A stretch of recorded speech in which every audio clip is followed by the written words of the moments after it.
The law of attraction works by aligning your energy with what you want. Through feelings, thoughts, beliefs, and actions, you can match the frequency of wealth. Childhood blocks often sabotage success, but daily practice, repetition, and simple techniques like EFT tapping can clear these money wounds and unlock true abundance. Ready to reprogram your relationship with wealth?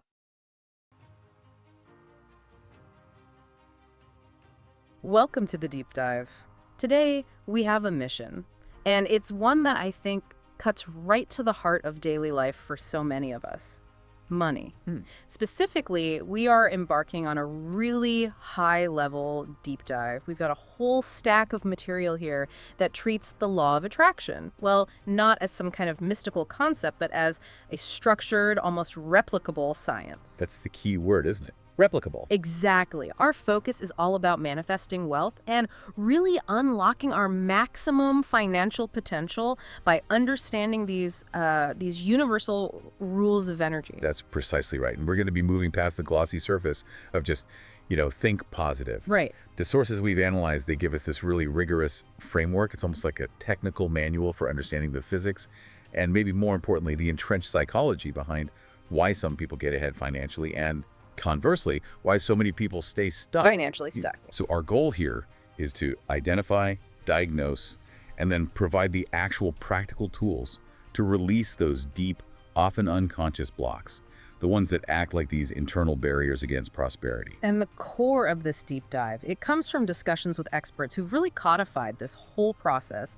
They've established this incredibly clear connection between your personal energy frequency, your core beliefs, which they organize into something called the FTBA framework. We'll get into that. We will, and how all of that connects to the specific financial results you see in your life. We've got diagnostic tools, including a specialized money frequency test and actionable techniques, even a powerful healing modality we're going to walk you through. It's a full toolkit. Okay, so let's unpack the core premise right away. I think for a well-informed audience like ours, we have to know, are we talking about science here, or is this just powerful faith? It's the essential question. Yeah, and the material we reviewed, it insists that to even be considered scientific, the law of attraction has to be based on observable, fundamental principles, and critically, it must be replicable. Precisely. And the experts, they anchor this replicability, not in magical thinking, but in fundamental laws derived directly from basic high school physics. Okay. These are not debatable concepts in modern science.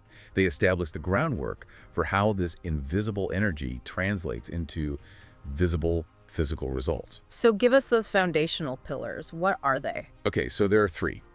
The first law is foundational. Everything in the universe is energy. Everything. Everything. And this extends far beyond what we perceive with our five senses, the chair you're sitting on, the coffee in your mug. It includes invisible fields.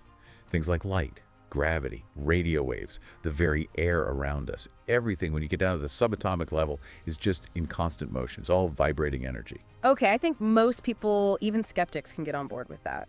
No serious physicist would debate that a table is energy. But it's a massive leap from accepting that to accepting that a human thought is energy. And that somehow that energy interacts with the physical world to attract specific outcomes. How do the sources bridge that gap? That's where the quantum perspective comes in, and it's the second law. The second law is that energy has its own specific frequency. Okay.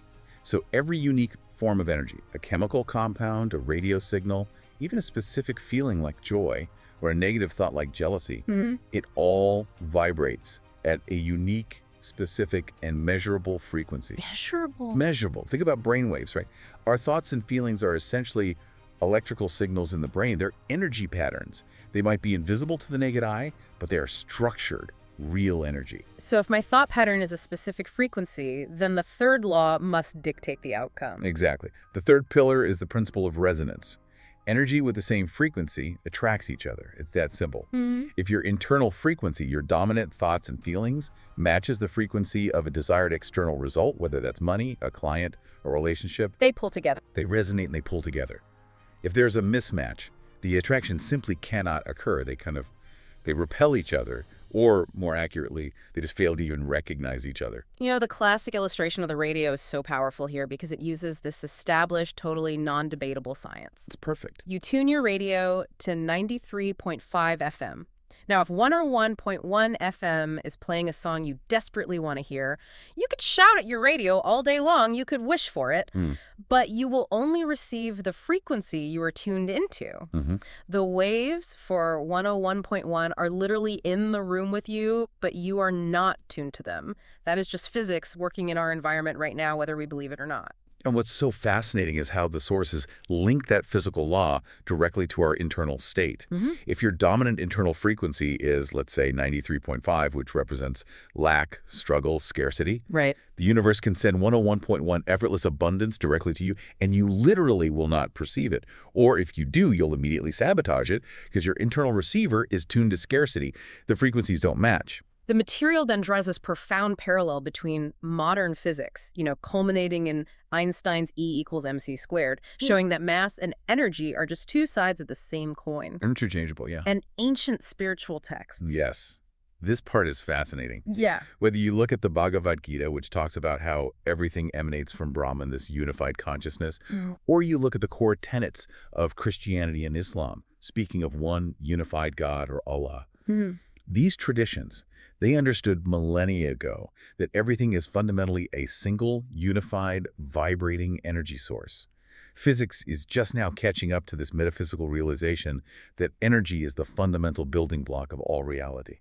And this brings us to that other law from high school physics, the law of conservation of energy. Absolutely vital. The constant energy principle. It states that energy is never created and it is never destroyed. It is only transformed from one form to another. So what does that mean for us, practically? It means our focus has to shift. It has to shift away from trying to create success from scratch, which, based on physics, is impossible. Right. And shift toward actively transforming our existing internal energy, our frequency, to match the financial reality we wish to attract. This transformation, that is the definition of manifestation. If you don't transform the input, you cannot transform the output. Okay, so if we accept the science that everything is energy, then our personal state, our emotions, our inner monologues, our deep convictions, they must also be energy with a frequency. The sources give us this structured tool to analyze and change this, which they call the 4 buttons framework. This is the operational side of it all, the FTBA framework. It stands for feelings, thoughts, beliefs, and actions. FTBA. Every single state within that framework is emitting a vibrational energy signal, a feeling of intense gratitude. That's a high frequency. A recurring thought of comparison or jealousy, that's a low frequency. And a belief, like money is hard to come by. That's a locked-in, very powerful low frequency. And critically, the action you take, speaking respectfully versus speaking rudely, that is also vibrating energy you are putting out into the world. So FTBA creates a kind of a vibrational loop then. Exactly. And we can categorize these frequencies really simply. High or positive frequencies attract positive outcomes, resources, people. Low or negative frequencies attract matching negativity, blocks, and scarcity. So if my inner world is dominated by negative thoughts about money, that it's dirty or that rich people are evil or I don't deserve it, that low frequency is your broadcast signal. You literally cannot attract a high-energy opportunity or a highly successful, positive person because the frequencies mismatch. The attraction mechanism just, it fails to engage. I see the immediate connection to the concept of karma here. The old idea of J.C. Carney, Lacey Barney, as you sow, so shall you reap. It feels less like divine judgment now and more like vibrational physics. It's the ultimate expression of the law of attraction. Your sustained internal vibrating frequency, which is determined by your FTBA, literally dictates the reality you attract. Your tribe, your circumstances, and at the end of the day, your financial results. So the outer world is just a mirror. It's just a mirror reflecting the FTBA program that's running inside of you. Okay, now let's get into the really deep-seated root of the financial problem. The critical insight from our source material is that while opportunities might be everywhere, some people remain persistently poor because their fundamental relationship with money is just broken. And this breakage is rarely recent. The research we looked at indicates that a staggering 90% of chronic money struggles start with the individual's relationship with their parents. Wow. Particularly during those first 7 to 10 years of childhood. That's the period when the subconscious mind is like a sponge, and it establishes its core financial programming for life. Can you walk us through the mechanics of that? How are these wounds actually created and then stored in us? Of course.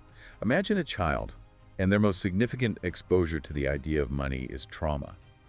They witness constant, intense fights between their parents, screaming matches, all revolving around a financial failure. And the phrases they hear are brutal. Money doesn't grow on trees. Your father ruined our life because he can't make money. Or, we're constantly broke, it's your mother's fault. So even if the child grows up and intellectually forgets that specific fight? The emotion is stored. The body records that physiological experience of fear, of tension, of inadequacy, and connects it directly to the concept of money. This is what the experts in our material refer to as the Body Remember program. It is. The body holds the trauma, and the resulting belief gets cemented deep in the subconscious. Money equals pain. Money equals distress. Money equals conflict. And that creates a huge internal conflict in adulthood. A massive one. Because the father, for example, is simultaneously the child's primary hero and source of security, because he's dad, and also the source of all this distress and failure, because of what the mother said during those fights. And this leads to sophisticated and often really complex self-sabotage. Absolutely. The adult self-sabotages to maintain the integrity of that core belief. So, for instance, the adult might secure a truly massive, life-changing job opportunity, $100,000. Life-changing money. Right. But because the underlying belief is making money means distress, they will unconsciously create resistance. They'll procrastinate on the follow-up email. They'll show up late to the final negotiation, or they might, out of nowhere, say something arrogant or just plain stupid to lose the opportunity. And they don't even know why they did it. They have no idea. They're just proving to the satisfaction of their subconscious that making money's hard, it's dangerous, or it's impossible. They're validating that ingrained childhood program. The success frequency is being blocked by the deeply embedded trauma frequency. That level of unconscious sabotage is just, it's staggering. But the sources also provide some powerful evidence that healing this relationship with the original trauma source, with the parents, can immediately release those financial blocks. Yes. There's a great example of a young man who was struggling financially. He went through an intensive personal development program when he was just 16. And the core work wasn't about budgeting or investing. Right. It was about dissolving and healing the deep-seated complaints and the unforgiveness he carried toward his father. The moment he reconciled that childhood trauma, his financial blocks just dissolved and success began to flow to him. So the core lesson is profoundly relational. It's not about spreadsheets. It is the ultimate relational map. The wounds and the complaints you carry with your parents are the precise relational frequencies you will project onto your life partners, your professional relationships, your bosses, and, most abstractly, your relationship with money. So money becomes a proxy. It's just a proxy for the unhealed relationship with your original source of authority or provision. Now, conversely, we have to look at the power of positive programming, what the material calls the blessing of belief. The expert's anecdote about his mother is the perfect counterpoint to all this. Even when they were financially destitute, living in a single room with weak walls, her belief button in that FTBA framework was non-negotiable. What did she do? She repeatedly and consistently told her son, "You'll be bigger than Dhirubhai Ambani." And for our global listeners, Dhirubhai Ambani was a legendary Indian industrialist, a visionary who symbolized just massive, audacious success. So this wasn't just vague encouragement like, you can do it, son. This was installing a specific, high-frequency, limitless financial program. Exactly. This powerful external belief system, delivered with absolute conviction through sheer repetition, it acted as a constant high-frequency channel for him. It completely overrode the negative initial circumstances, the one-room house, the scarcity, and it set him up for a lifetime of operating from a frequency of expectation, not limitation. So that tells us that even if your initial circumstances are low frequency, a sustained high-frequency belief system, whether it comes from outside or you generate it yourself, can ultimately override that environmental input. It can rewrite the program. Okay, so if the law of attraction is physics and the process is this FTBA loop, then why are millions of highly intelligent, ambitious people still struggling financially? The sources argue it's not a lack of effort, it's a lack of awareness of the internal resistance they're running. You've hit it. The most critical step, therefore, is diagnosis. We have to map our own financial comfort zone. Because if you don't know the frequency you're broadcasting, you can't change the channel. You can't. You have to look at the data your life is producing. The diagnostic test we looked at identifies blocks through 3 distinct, repeating telltale signs. This is the irrefutable evidence of your current frequency. Okay, what's the first sign we should be looking for?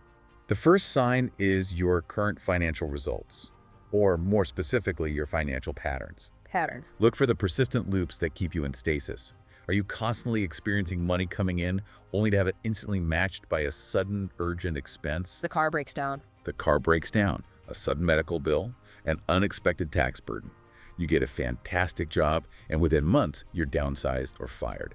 You're about to secure a major client, and they just vanish. So this sounds less like bad luck and more like a vibrational mandate? It is. If you are vibrating at a low money frequency, even if the universe delivers money to you, because opportunities are everywhere, your internal frequency demands that it attract an expense that matches that low vibration. So the money isn't allowed to stick around? It's not allowed to settle. It has to leave to maintain the integrity of your programmed frequency. The pattern will just keep repeating until the underlying frequency is changed. You see this with people who always invest in the sure thing stock right before it tanks. They are manifesting the pattern of failure, not the pattern of wealth. The second sign targets the internal state, which is often completely, and I mean completely disconnected from reality. It's the second sign, emotional patterns, specifically how you feel about money. The distinction here is between being financially stressed and feeling financially stressed. Wow. The sources shared this powerful, almost tragicomic example of a woman earning 37 lakhs annually. Now, objectively, she was in the top 1% of earners, immensely wealthy. Right. Yet she was crying, she was depressed, and she told the expert she felt financially stressed. So why the intense suffering when the external reality was so prosperous? What was going on there? Her comfort zone was 45 lakhs. That was her previous salary. She had mentally anchored her self-worth and her sense of security at that higher number. So dropping to 37 lakhs, even though it was an immense income, placed her outside of her established vibrational comfort zone. So she was broadcasting a frequency of lack. She was broadcasting lack and poorness, and that internal emotion was dictating her perceived reality, completely overshadowing the actual bank balance. You attract what you feel you are, not what you occasionally possess. And this connects directly to the energy dynamic of money itself. Exactly. If you habitually disrespect money, if you treat a significant cash bonus or a valuable asset with disdain, saying things like, oh, this is just my spouse's money, it's not mine, or you hide your financial success out of guilt, You're pushing it away. you are broadcasting a negative energy relationship. And money, as energy, will naturally want to leave an environment where it's dishonored or treated as a burden. You're vibrating in a frequency of rejection, and money responds by exiting your life. The third and most critical sign brings us right back to the heart of that FTBA framework. The third sign, beliefs, or your personal truth, your limiting beliefs. This is the definitive gap between your potential reality and your current reality. And the key insight here that separates the financially stuck from the wealthy is so simple. What is it? Poor people operate by believing only in their current reality, the facts they see today. Rich, successful, manifesting people operate by believing in their potential reality. They act, speak, and invest as if they already possess what they are manifesting. But I imagine a lot of our listeners are asking, okay, but how do I, a person who has always struggled, suddenly adopt a belief in a reality that factually does not exist yet? I mean, that sounds like self-delusion. It's the opposite of self-delusion. It's self-programming. The sources explain that belief does not have to be the starting point. Belief is often the result of repetition. So you don't have to believe it at first. Not at all. While belief is ideally cultivated through repeating successful actions, it can be cultivated purely through sheer repetition alone. This is the mechanism used in powerful advertising and, yes, in brainwashing. The power of programming. If you take a statement, say, you are a genius, and you repeat it to your subconscious mind, maybe through affirmations or visuals, thousands of times over a year, your brain's neural pathways will physically shift to accept that statement as a truth. The frequency of the new belief overrides the old one because the recipe for belief is just persistence and repetition. Which is why that daily magic practice routine is so crucial. It provides the daily repetition. It's the daily dose of reprogramming for the subconscious. Okay, to make this really tangible, let's use the quick version of the money frequency test that I went through. Let's focus on the common blocks that were identified in my profile because I think a lot of people will relate. The biggest issue for me was around the idea of effort. Absolutely. Your most dominant block was what we'd call the hard work, effortful frequency. And this isn't about being lazy. It's the deeply held belief that money must come from struggle, long hours, and difficulty. Right, I have to earn it. Exactly. So if an opportunity presents itself that's too easy, too quick, or requires no physical input from you, you will reject it because something feels wrong, or I didn't earn it. That is a high-frequency abundance opportunity being blocked by a low-frequency resistance program. I realize now I would actively block a $100 million opportunity if it required zero effort from me because the lack of pain would feel like a moral failure. And that belief system creates the ultimate barrier to massive wealth, which is the input-output limit. Unpack that for me. If you genuinely believe that money is proportional to your physical effort, like a small printer whose output is capped by its physical resources, then your potential output is mathematically limited by the energy input of one human body. So I can only make as much as I can physically do. Exactly. But truly gargantuan goals, they require unlimited output. And that cannot be achieved if the output is capped by your solo physical input. You are limiting your own success by refusing to partner with the universal flow of energy, which can deliver output independent of your personal struggle. The second major block that was identified for me was the receiving block. This is a huge one for so many people. It's that discomfort, sometimes even a subtle shame, around receiving money or resources that you feel you haven't explicitly labored for. You shared this specific example of rejecting a 10% commission or a referral fee. Yeah. And you said, I don't need free money. I felt virtuous turning it down. I honestly thought I was being responsible and noble. And that perceived virtue is a low-frequency block masquerading as high morality. The universe delivered an opportunity, confirming your worthiness, but your receiving frequency was completely shut down. So by proudly saying no to easy money, You reinforced your core belief. Money must be hard, painful, and earned only through sweat. You actively repelled the effortlessly flowing energy. and the final one was this persistent compromise pattern. This is a classic emotional block. When you desire an expensive item or a major goal, you feel compromised or inadequate because you can't buy it immediately. So what do?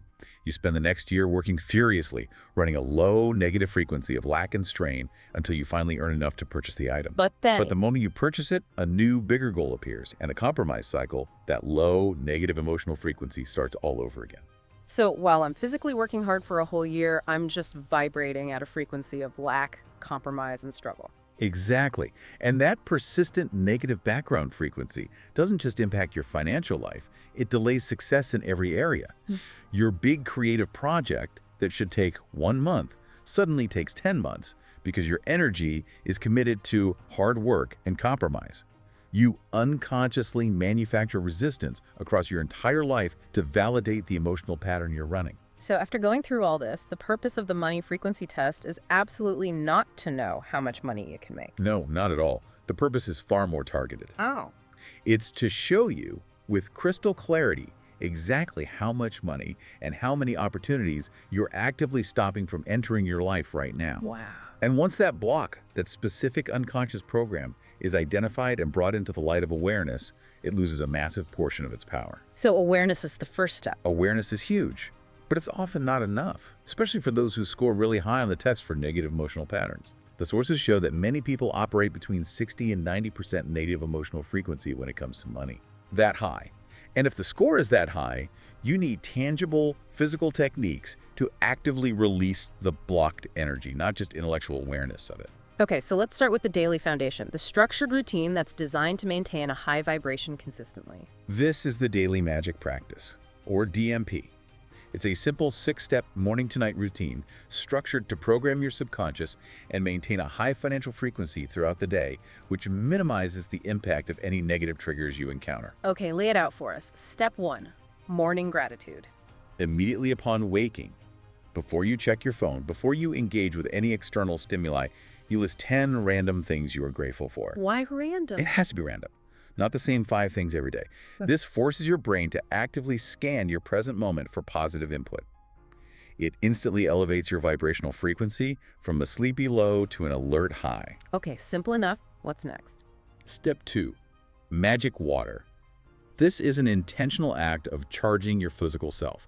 You drink water from a bottle or a glass where your desired goal, your affirmation, or your financial intention is physically written on the outside. It's a subtle but powerful programming mechanism, priming your physical system with the energetic intention of your goal. Okay.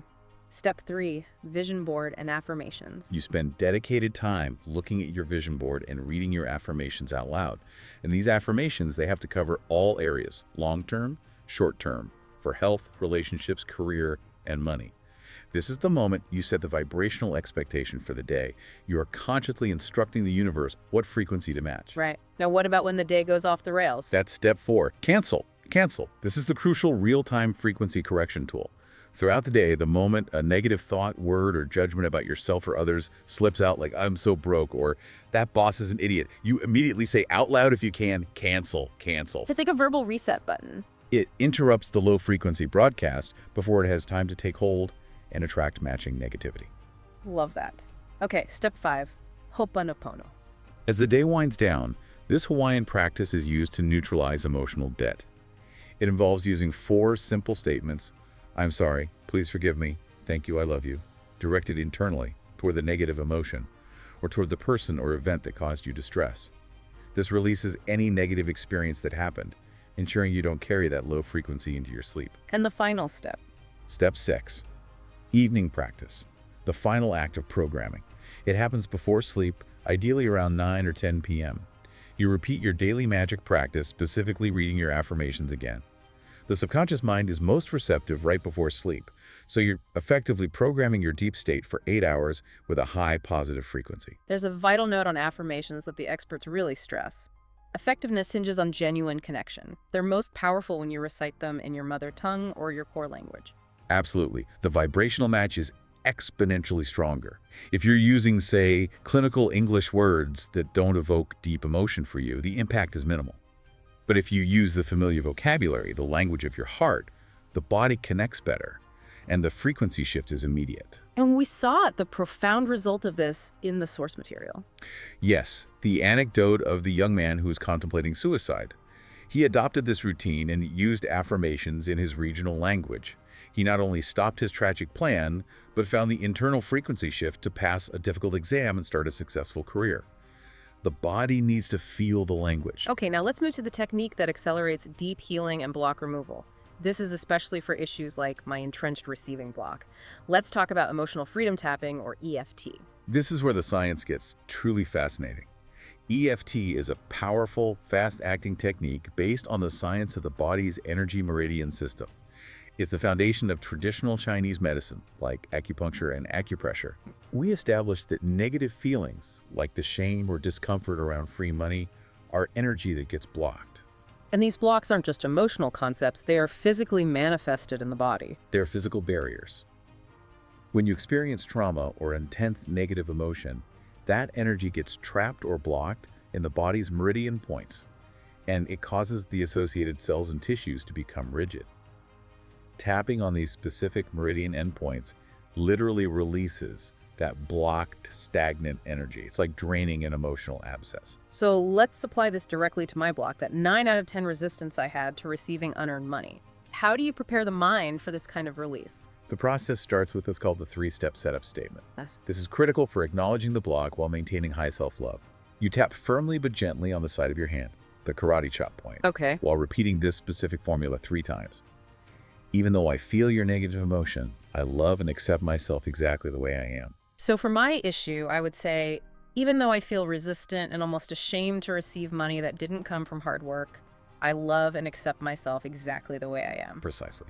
That statement acknowledges the low frequency, but it immediately counteracts it with the highest possible frequency, unconditional self-acceptance. It tells your subconscious it's safe to release the block without fear of rejection or judgment. And then comes the core sequence, the physical tapping. Can you detail the path for us? Of course. We move through 9 key meridian points on the face and upper body.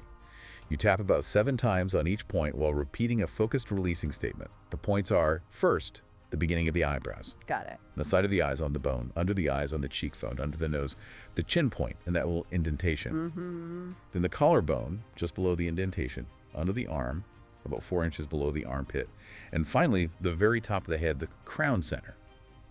And some protocols also include the finger cuticles. And what are we saying while we tap this whole sequence? We're repeating statements that articulate the release of the block.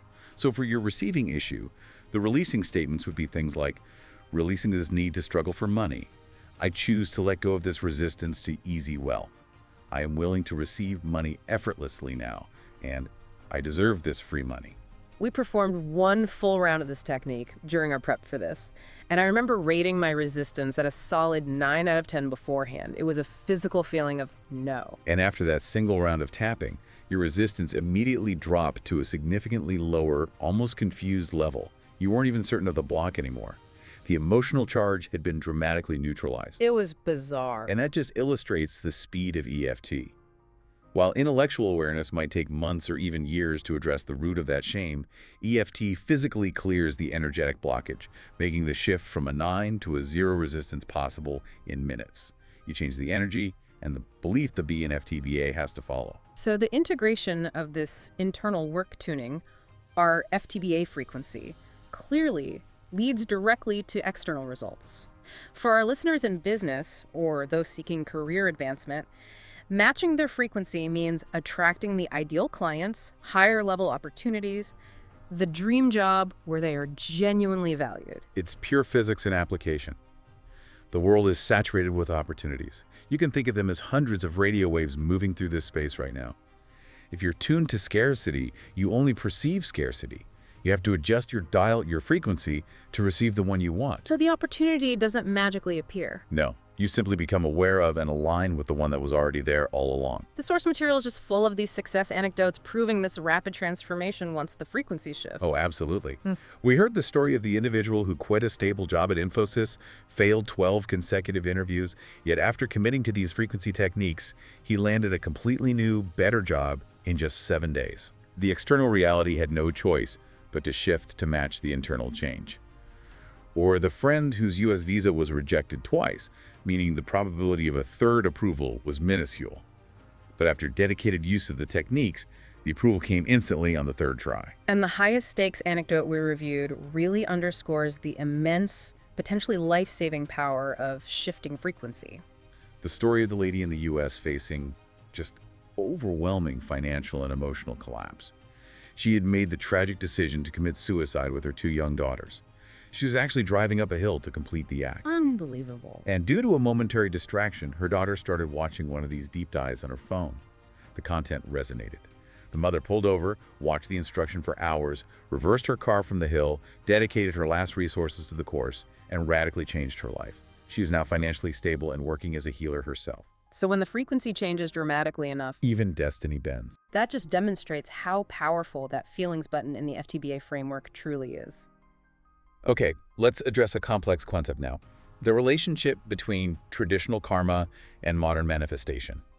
Are they mutually exclusive, or are they just different ways of describing the same law? They are the same. Fundamentally, action, which is karma, is frequency. Okay. If you financially cheat someone, that is a negative action and a very low frequency broadcast. Now, you might rationalize it intellectually, but the negative energy and the ill will directed towards you by the person you cheated will immediately impact your own energy field. Why is that? Because at the deepest level of quantum physics, we are all one energy field. Their suffering literally affects your state, creating an energetic block that will attract matching low-frequency outcomes like sickness or financial loss in your future. So how do techniques like Ho'oponopono act as a form of karma healing then? Karma healing is simply frequency transformation applied to past events.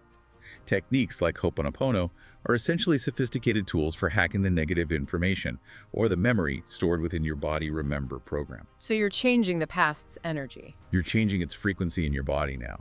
By applying the new high-frequency information, I am sorry, please forgive me, thank you, I love you, you transform that painful, low-frequency memory into a higher, neutral, or even positive frequency. And that releases the negative karmic debt. Traditional prayers or confessions that evoke genuine guilt and forgiveness, they serve a similar function. They hack the energetic block by creating an emotional release. And finally, the attitude towards adversity. The concept of graceful living, even when facing financial or health challenges. The sources stress that financial setbacks or even major health issues like cancer, they must be gone through gracefully. And surrender, in this context, it's not giving up. It is the powerful, positive frequency of acceptance and non-resistance. There was that film reference? Yes, the legendary Indian film Anand, where the protagonist faces a terminal illness cancer. but he goes through the entire experience with humor, peace, and surrender. If one can maintain that high frequency while facing death, then financial setbacks, which are merely transactional and temporary, must be approached with even greater peace and grace. Resistance to your current reality just locks in the low frequency. As we conclude this deep dive, based on the entire body of source material, what are the two critical, non-negotiable principles you would offer for our listeners who are committed to sustained, long-term financial success? Okay, two things. First, you must establish non-negotiable money-making as an absolute decree in your life. What does that mean? It means not making money cannot be an acceptable option in your FTBA framework. You must decide that you will earn money using any legitimate means necessary, whether it's selling tea, starting a service, taking a transitional job. This fundamental decision establishes a high frequency of financial assertiveness and competence, and it forces the universe to bring you resources. Okay, that's number one. What's the second? Second, and this is equally vital, find the believer. The experts summarize the purpose of love and partnership so beautifully. The purpose of love is not merely to find someone who loves you, but someone who, regardless of your current circumstances, believes in your ultimate potential. That external belief system. That external, unwavering belief system, like the expert's mother or partner, is crucial because it acts as a constant, high-frequency buffer. It allows you to bypass and override your own entrenched, internal, limiting self-doubt. That external belief is the highest possible frequency you can invite into your life to support your manifestation efforts. So the mission to become thoroughly informed on the science of financial frequency is now complete. You, the listener, you have the physics, energy, and frequency. You have the diagnosis, the 3 telltale signs of results, emotions, and beliefs. And you have the cure, the daily routine, and the accelerating power of EFT. And the key, as always, is taking this realization and translating it into committed, active application. And remember, the core realization from our discussion on the input-output limit. If your goals, the massive, unlimited financial output you seek, are significantly bigger than your current frequency, you absolutely cannot achieve them through your singular human effort alone. So what does this all mean for you, the listener, sitting here right now? The only pathway to achieving truly massive, unlimited goals, the kind that feel impossible today, is to consciously choose to partner with the universe. If you cling to the limiting belief that your success, your income, your financial freedom are rigidly capped by the single limited energy investment of your body and your time, you are locking the lid on your potential. So here's the final thought. Consider this. What kind of truly unlimited success, abundance, and output would become possible if you consciously allowed money, energy, and opportunity to flow from all directions, effortlessly and easily, instead of demanding that it must only come through the painful, demanding channel of your own hard work and struggle? Go forth and tune your frequency.